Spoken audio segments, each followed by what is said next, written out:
অটোক্যাডের কাজ শিখুন মাত্র 10 মিনিটে। সর্বপ্রথম আমরা অটোক্যাড সফটওয়্যারটা ডাবল ক্লিক করে ওপেন করব। আমরা যে সফটওয়্যারটা ব্যবহার করব এটা 21 এর একটা সফটওয়্যার। মাউসের দুইটা পয়েন্ট, একটা লেফট একটা রাইট। আমরা যদি লেফটে ডাবল ক্লিক করি সফটওয়্যারটা ওপেন হবে, রাইট ক্লিক করে ওপেনে ক্লিক করলেও সফটওয়্যারটা ওপেন হবে।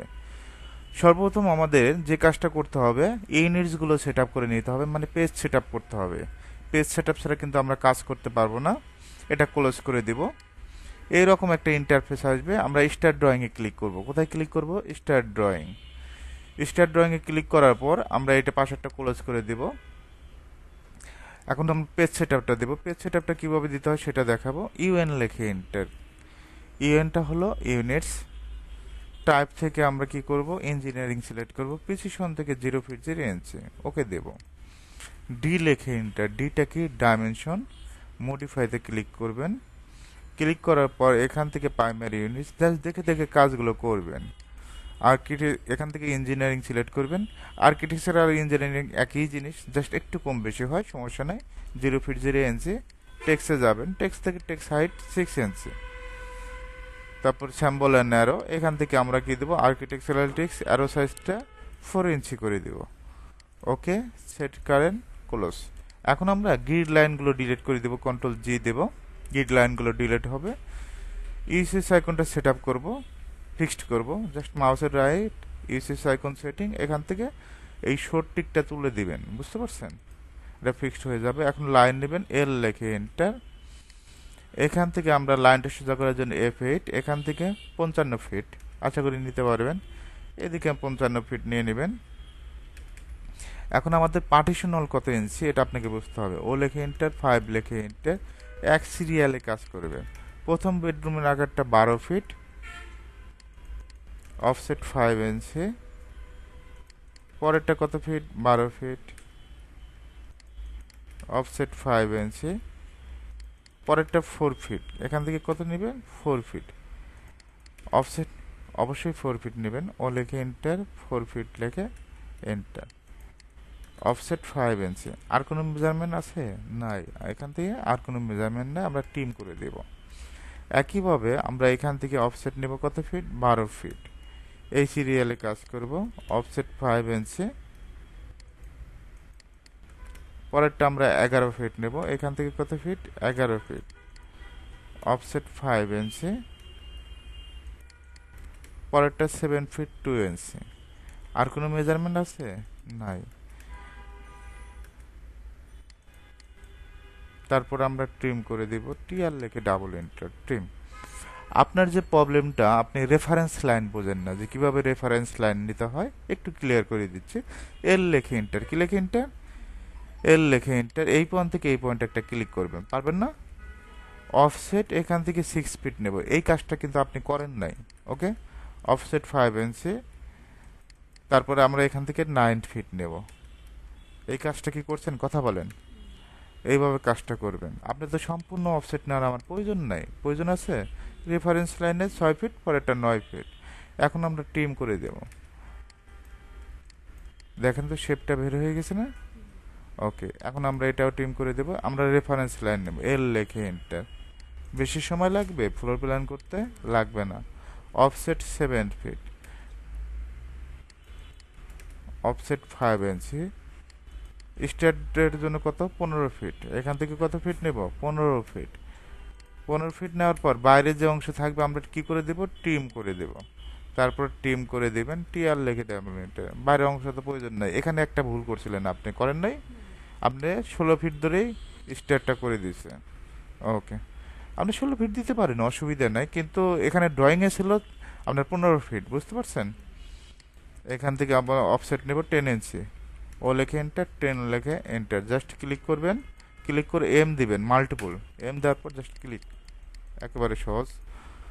এখন মাঝখানে রেলিং স্পেস দিতে হবে, এল লেখে এন্টার। এখান থেকে রেলিং স্পেস দিয়ে দিলাম একটা, ঠিক আছে? ওকে, এখন আপনার কলাম বসাতে একটু প্রবলেম হচ্ছে, তাই না? এখন কলাম কিভাবে প্লেস করতে হয় সেটাও দেখাবো। এখান থেকে যে সেটিংয়ে যাবেন, সেটিং থেকে ড্রাফটিং অ্যানিটেশন, এটা আপনার তৈরি করাই আছে, সমস্যা নেই। আপনি যত 3D কাজ করেন নাই, এখান থেকে কালার, কলামের জন্য কালার কি? Red colour. এখন আমরা রেক্ট্যাঙ্গেল নেব, আর ইসি লেখে এন্টার। এখান থেকে 12, 12 12 কলাম দিচ্ছি, বিএনবিসি 2020 অনুসারে 12 নিচে কলাম দিতে পারবেন না। এখানে থেকে সিলেক্ট করবেন সিপি লেখে এন্টার, কপি শর্টকাট সিপি লেখে এন্টার। এই পয়েন্ট ধরবো, যেহেতু এই পয়েন্ট আপনি কলাম ধরা কিন্তু প্রবলেম আছে, কলাম প্লেস করতে আপনি কিন্তু কলাম প্লেস করতে পারেন না। এই পয়েন্ট ধরবেন, কলামটা কোন পয়েন্টে বসাবে, এই পয়েন্টে সিপি লেখে এন্টার। একটু ভালো করে বোঝেন, আমরা কি এই পয়েন্টে ক্লিক করবো না এই পয়েন্ট, অবশ্যই কর্নার পয়েন্ট, এই কর্নার পয়েন্ট ধরলেই তো হয়ে যায়। জাস্ট ক্লিক করব। খুব কঠিন হয়েছে, জাস্ট ক্লিকের কাজ, না পারার তো কিছু নাই। আবার সিলেক্ট করবেন, তারপর এটা কপি করবেন, সিপি লেখে এন্টার। এই পয়েন্ট ধরে সুন্দরভাবে কপি করে দিবেন, এই পয়েন্টে একসাথে প্রেস হয়ে গেছে না? ওকে, শেষ। তারপর আমাদের কি কাজ, অবশ্যই ট্রিম করে দিতে হবে নাকি, কলাম তো আমাদের কি সিসি না, এটা ট্রিম করে দিতে হবে। আমরা একটা বেডরুম দেখাবো, বাদ বাকি সেম একই জিনিস। ওকে ওকে, এখন এখানে একটা ডোর হবে, কন্ট্রোল 3 দেবো, কি দেবো, কন্ট্রোল 3। এইরকম একটা ইন্টারফেস আসবে, আমরা আর্কিটেকচারাল ক্লিক করব, কোথায়, আর্কিটেকচারাল, এখান থেকে ডোর, জাস্ট ক্লিক করবেন। অ্যান্ড প্রশ্ন হলো ডোরটা কি এইভাবে বসবে, জাস্ট ক্লিক করবে, অ্যারো বাটনে ক্লিক করবেন 90 ডিগ্রি। এখন আমরা এটা মুভ করে দেবো, এম লেখে এন্টার। এই পাশে কি প্লেস করতে পারবো না, আবার অপোজিট পাশে কি মিরর করে দিতে পারি না। তারপর ট্রিম, টিআর লেখে ডাবল এন্টার। ডোরটা যে শেপ তো বুঝাইতে হবে যে এটা ডোর। এখন যদি বলি যে এখানে বসাইতে প্লেস করতে হবে, পারবেন। এখন আমরা উইন্ডো দেখাবো, উইন্ডোতে কালারটা কি কালার হয়, ব্লু কালার। এখান থেকে লাইন নেবেন, এল লেখে এন্টার, মিড পয়েন্ট থেকে 2 ফিট 6, কত, 2 ফিট 6। তারপরে ট্রিম করে দেবেন, টিআর লেখে ডাবল এন্টার, এটাও ট্রিম, এটাও ট্রিম। রেক্ট্যাঙ্গেল নেব, আর ইসি লেখে এন্টার। এখান থেকে এই পর্যন্ত অফসেটটা ও লেখে এন্টার, 2 লেখে এন্টার। এখন একটা জিনিস মনে রাখেন, যে এই ফাটে 5 ফিটের উইন্ডো বসাইতে পারবে সে এ পাশে পারবে না। এখন যদি যে 5 ফিট তৈরি করতে পারবে সে কি 2 ফিটের উইন্ডো বসাইতে পারবে না? আশা করি পারবে। কিচেনের জন্য 3 ফিটে পারবে। এখন এখানে আর কি বাকি আছে, লেখার বিষয়টা কিভাবে লিখবেন। টি লেখে এন্টার, টেক্সটের টি, এই পয়েন্ট থেকে এই পয়েন্ট। এখান থেকে আমরা দুইটা জিনিস কনফার্ম করতে হবে, একটা ফন্টের সাইজটা 10 ইঞ্চি আর এরিয়ালটা থাকবে। লেখাটা আমরা কি কালার, হোয়াইট কালার করে দেব। এখানে লিখবেন যে মেজারমেন্ট অনুযায়ী লিখে দেবেন, বেশি লেখার প্রয়োজন নাই, ঠিক আছে। মেজারমেন্ট অনুযায়ী লেখেন, এন্টার দিবেন। এদিকে 12 ফিট 00 ইঞ্চি, এদিকে 12 ফিট 00 ইঞ্চি। মাইনাস দিবেন একটু সৌন্দর্য বর্ধনের জন্য, কন্ট্রোল-এতে সিলেক্ট, এখান থেকে সেন্টার। এখন আমরা যদি এটা ট্রিম করে দেই, ট্রিম করে দিতে পারবো না কলামের ভিতরে। আরও কিছু জিনিস শিখে, কাজগুলো শেখেন। আমি চাই যে যে কোনো ফ্লোর প্ল্যান যেন তৈরি করতে পারেন। ওকে, এখন এই যে কলামগুলো বসালাম, আর কলাম তো সিসি, তাই না। এইচ লেখে এন্টার, কি লেখে এন্টার, এইচ হ্যাশ। এখান থেকে আমরা এ আর কংক্রিট দেবো, কি দেবো, এ আর কংক্রিট। জাস্ট ক্লিক করবেন। এখন প্রশ্ন হলো যে আপনি এ আর কংক্রিট দিচ্ছেন, কি কালার দিচ্ছেন, এটা একটা বিষয় থাকে। এমন কালার দেওয়া যাবে না দেখতে খারাপ লাগে, ঠিক আছে। ওকে, এখন আমরা এটা পার্টিশন ওয়ালের হ্যাশটা দিতে হবে, এইচ লেখে এন্টার। এখান থেকে আমরা কি দেব, পার্টিশন ওয়ালের হ্যাশ, এই 31। ওকে, স্কেলটা 15 হবে, কত হবে, 15। এই যে ক্লিক করবেন, হয়েছে না। এই পার্টিশনাল হ্যাশটা কেন দেওয়া হয়, এটা সৌন্দর্য বর্ধনের জন্য, বুঝতে পারছেন।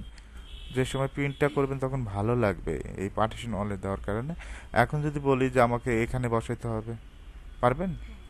ওকে, এখন আমরা যদি এই উইন্ডোটা সিলেক্ট করি, সিলেক্ট করে কপি, অনেকভাবে কাজ করা যায়। অটোক্যাডের কাজ আপনি যেভাবে করতে পারেন, এই পয়েন্ট থেকে এই পয়েন্ট, এটা কি কপি করা যাবে না। আবার যদি বলি যে হ্যাশটা কপি করবো, সেটাও সম্ভব, ঠিক আছে। আবার দেখি, এইচ লেখে এন্টার, কি লেখে এন্টার, এইচ লেখে এন্টার। জাস্ট আমরা এখানে একটা ক্লিক করব, এ পাশে একটা ক্লিক করে এন্টার দেব। এভাবে চাইলে খুব সহজে যে কোনো ফ্লোর প্ল্যান করতে পারবেন, পারবেন না। জাস্ট সিস্টেমটা মনে রাখতে হবে, যেদিকে যাবেন ওদিকে শেষ করবেন। ওকে।